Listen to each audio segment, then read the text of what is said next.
No-deal Brexit is becoming more likely as the UK and EU have reached an impasse which a former governor for the Bank of England doesn't believe will be reconciled.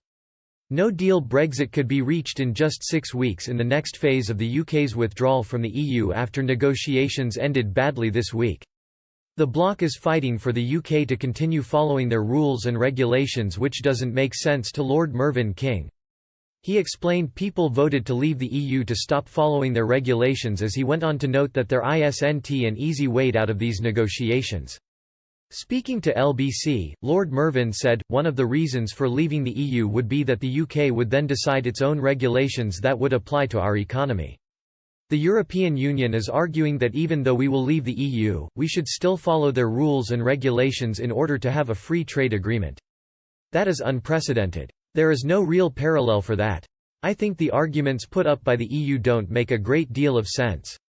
At some point, I can't see any way in which we reconcile the views about whether we should adopt rules and regulations from the EU or go our own way, and that will have to be resolved. Once that is resolved, once one side or the other has decided that it's going to give in a little, then it should be relatively straightforward to get an agreement on a free trade deal. But I can't see at this stage that it's going to be easy to find a way out of the current impasse as these two positions. Host Andrew Castle added, "So, we've got 6 weeks to go until no deal is the default position and one we'll find ourselves in." The UK and Brussels appeared far apart on agreeing a future trade arrangement after the UK's chief negotiator said very little progress had been made in the latest round of talks. David Frost insisted the major obstacle to agreement was the EU's insistence on including a set of novel and unbalanced proposals regarding a level playing field on standards. Mr. Frost also said it is hard to understand why the EU insists on an ideological approach to negotiations on fishing rights.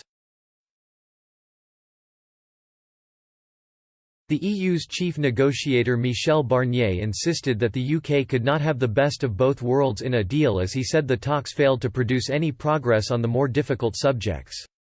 Following the conclusion of the third negotiating round, Mr. Frost said, "I regret, however, that we made very little progress towards agreement on the most significant outstanding issues between us.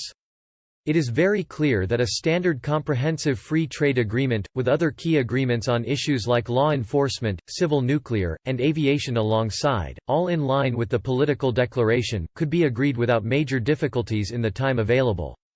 The major obstacle to this is the EU's insistence on including a set of novel and unbalanced proposals on the so-called level playing field, which would bind this country to EU law or standards, or determine our domestic legal regimes, in a way that is unprecedented in free trade agreements and not envisaged in the political declaration.